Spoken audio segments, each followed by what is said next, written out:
¿Qué tal, compañeros? Mi nombre es Orlando Jared Aguilar Curiel y yo les voy a hablar sobre anatomía radiológica. Antes que nada, debemos de saber qué es anatomía. Bueno, anatomía es la ciencia de las estructuras del cuerpo y las relaciones entre ellas. Antes se estudiaba por disección y ahora en la actualidad, aunque también se estudia por disección, una variedad de técnicas de diagnóstico por imágenes también contribuyen al avance del conocimiento anatómico. Por otro lado, la radiología es una especialidad de la medicina que se basa en el uso de imágenes y la radiación para diagnosticar y tratar enfermedades y lesiones. La más conocida de las técnicas usadas en esta rama médica es el uso de los rayos X.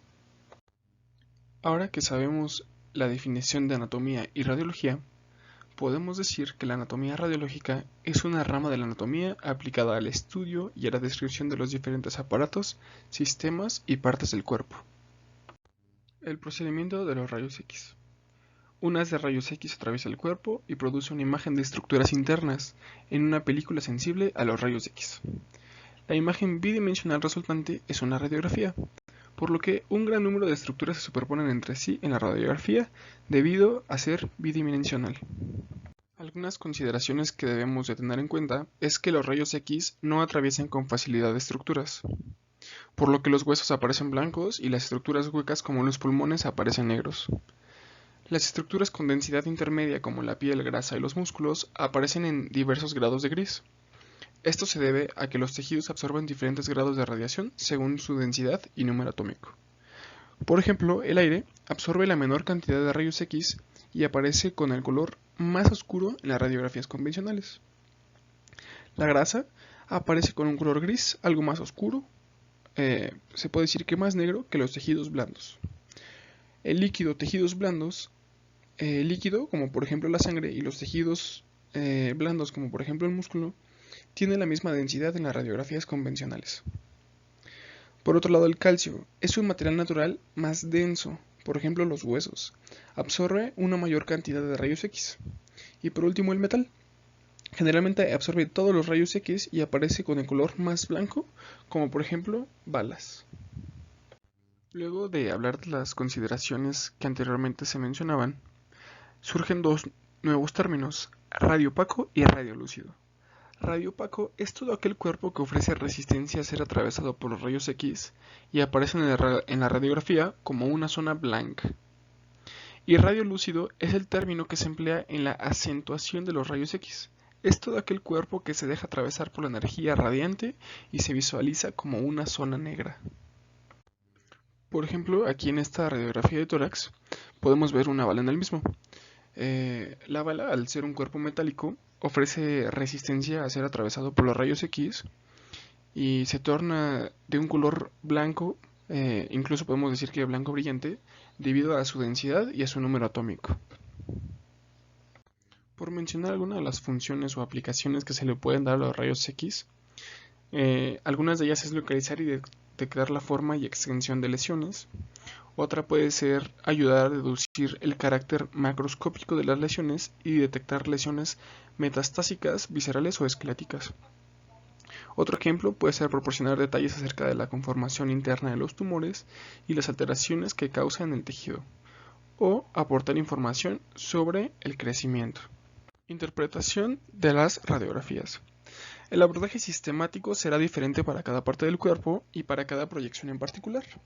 Por ejemplo, el abordaje recomendado para examinar una radiografía del tórax sería la observación cuidadosa de las estructuras en el siguiente orden: tejidos blandos, de la pared torácica, abdomen. ¿Qué partes del abdomen? Bueno, sombras anormales de gas, calcificaciones o masas, huesos como la cintura escapular, costillas posteriores, costillas anteriores y columna, diafragma y senos costofrénicos, contorno cardíaco y mediastino, y finalmente los pulmones.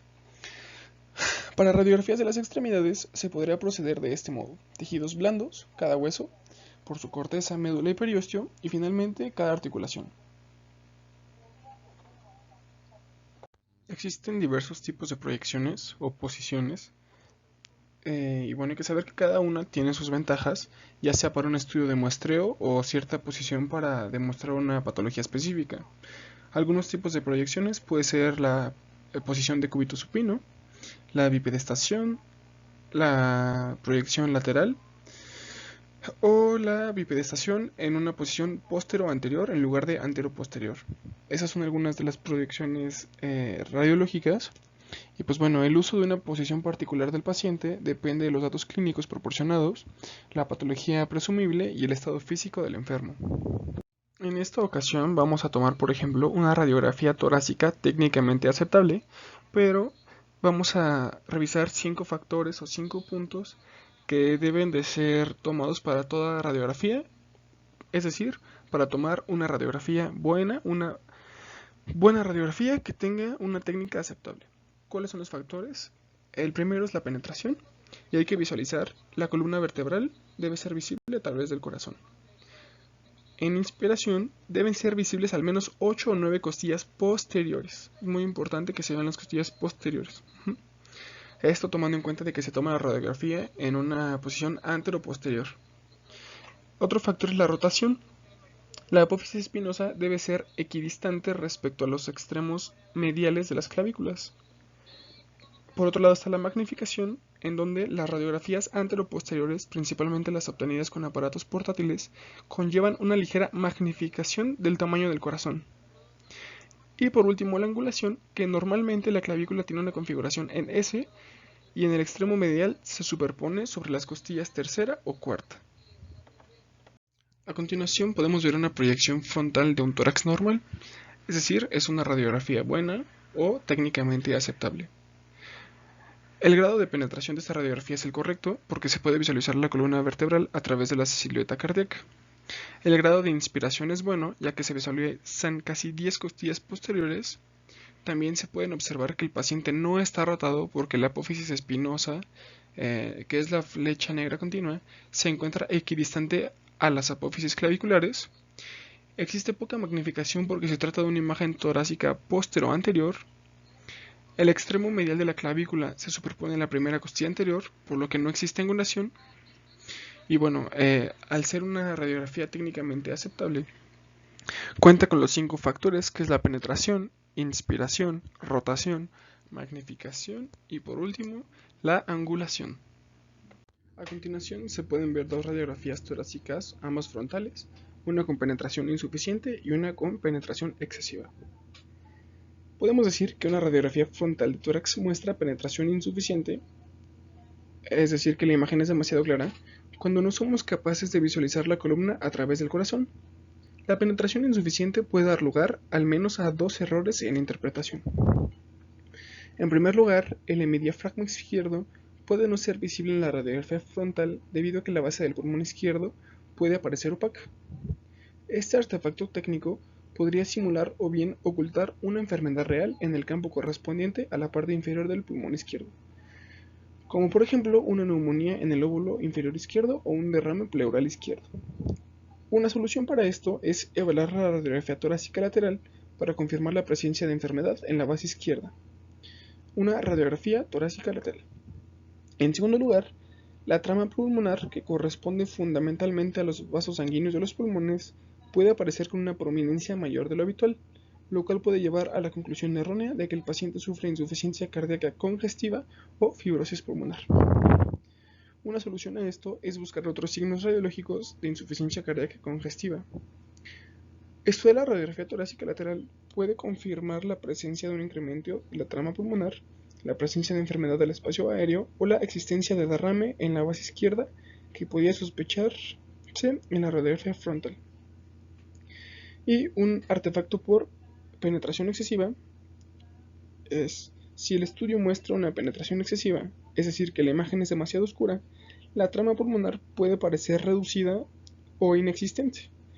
Esto puede hacernos pensar erróneamente que el paciente presenta enfisema o neumotórax. En los casos en los que el grado de penetración excesiva es importante, esto puede hacer que hallazgos como un nódulo pulmonar real sean casi invisibles. Una solución a esto es buscar otros signos radiológicos de enfisema o de neumotórax y preguntar al radiólogo si se requiere la repetición de la radiografía. A continuación podemos ver una radiografía torácica con inspiración insuficiente. La inspiración completa garantiza una radiografía reproducible y comparable en cada ocasión y elimina los artefactos que puedan confundirse con una enfermedad o que puedan oscurecer una enfermedad presente. El grado de inspiración puede evaluarse mediante el recuento del número de costillas posteriores visibles por encima del diafragma en la radiografía torácica frontal. Para diferenciar las costillas anteriores y posteriores, también puede ser cuando se visualicen 10 costillas posteriores, es indicativo de que la inspiración es excelente. En muchos pacientes hospitalizados, la visualización de 8 a 9 costillas posteriores indica generalmente un grado de inspiración suficiente para la interpretación precisa de la imagen. La inspiración insuficiente hace que la trama pulmonar esté comprimida y apiñada, sobre todo en las bases pulmonares cerca del diafragma. Este problema puede llevar a un diagnóstico erróneo de neumonía en el lóbulo inferior. La solución es evaluar la radiografía torácica lateral para confirmar la presencia de neumonía. Podemos ver en esta radiografía torácica frontal que solamente se observan 8 costillas posteriores. La inspiración insuficiente puede dar lugar a un apillamiento con acentuación de la trama pulmonar en las bases, que se pueden observar en las flechas negras en la imagen, y con un tamaño del corazón que parece mayor del real. La trama pulmonar apiñada puede simular el aspecto de una aspiración o de una neumonía. La radiografía torácica lateral tendría utilidad para descartar esta posibilidad o para confirmar la presencia de una enfermedad del espacio aerobasal sospechada en la radiografía frontal, como ya se había mencionado anteriormente. En cuanto a la rotación significativa, el paciente gira su cuerpo hacia uno u otro lado. Esto puede alterar los contornos esperados del corazón y los grandes vasos, los cilios y los hemidiafragmas. El mejor método para determinar si el paciente ha presentado rotación hacia la izquierda o hacia la derecha es el estudio de la posición de los extremos mediales de cada clavícula en relación con la apófisis espinosa del cuerpo de la vértebra dorsal localizada entre las clavículas.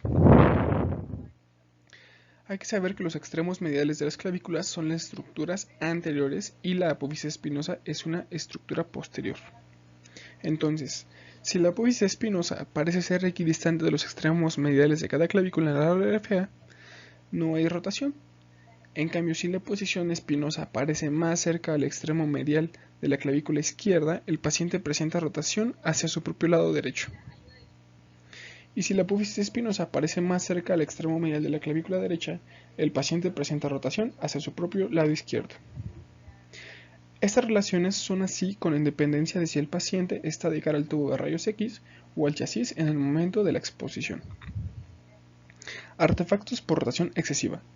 Incluso grados menores de rotación pueden distorsionar el aspecto anatómico normal del corazón y de los grandes vasos, los cilios y los hemidiafragmas. La rotación acusada puede llevar a errores en la interpretación.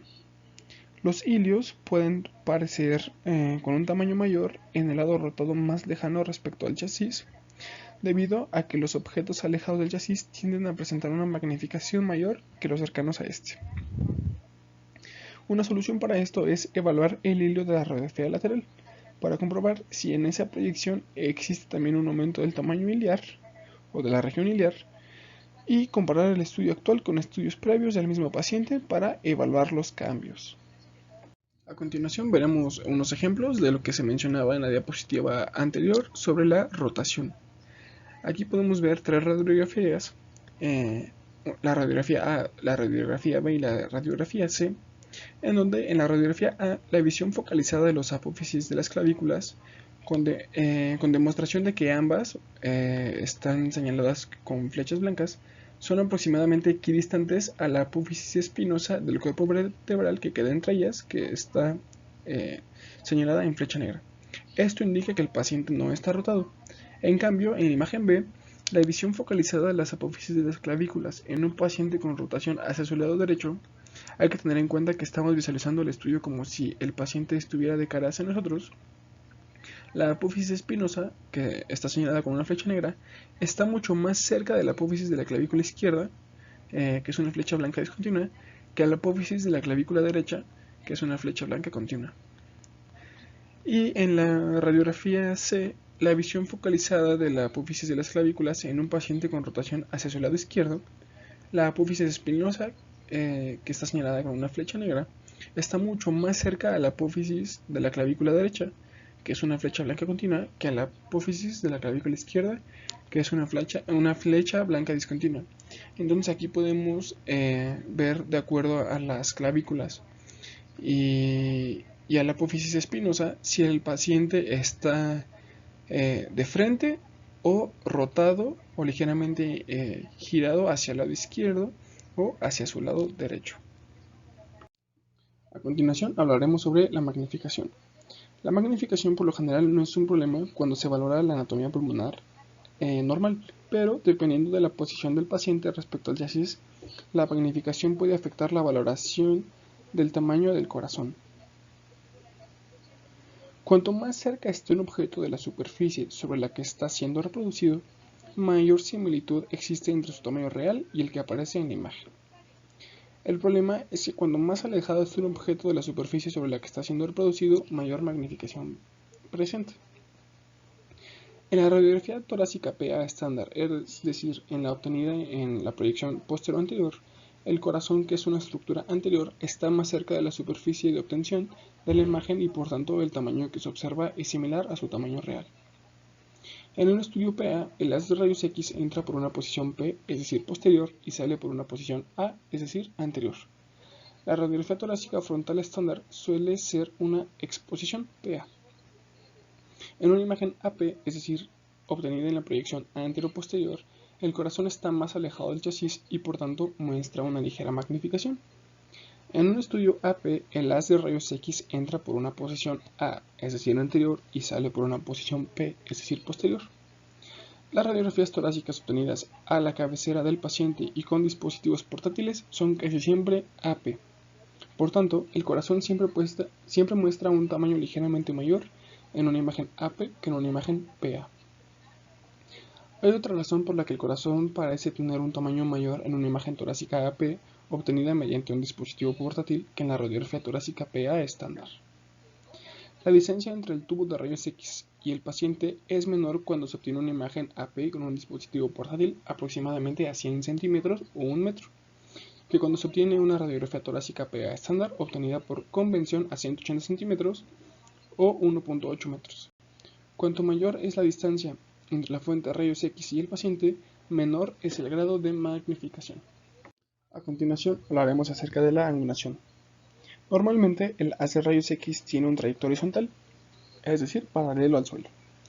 En las radiografías obtenidas en bipedestación y en esta posición el plano del tórax es perpendicular a los haz de rayos X.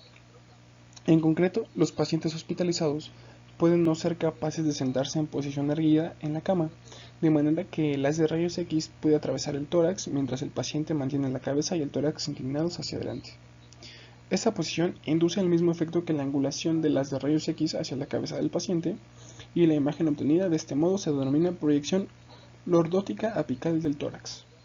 En las proyecciones lordóticas apicales, las estructuras anteriores del tórax, como las clavículas, aparecen en una posición superior en la imagen radiológica resultante, en comparación con las estructuras posteriores del tórax que aparecen en la posición inferior. Artefacto por angulación excesiva. Es posible reconocer un estudio torácico lordótico apical cuando observamos la proyección de las clavículas a nivel o por encima de las primeras costillas en la imagen frontal. La proyección lordótica apical distorsiona el aspecto de las clavículas y rectifica su configuración en S normal. Las proyecciones lordóticas apicales también pueden distorsionar el aspecto de otras estructuras del tórax. El corazón puede tener una configuración poco habitual, que en ocasiones simula un cardiomegalía y distorsiona el aspecto normal de los bordes cardíacos.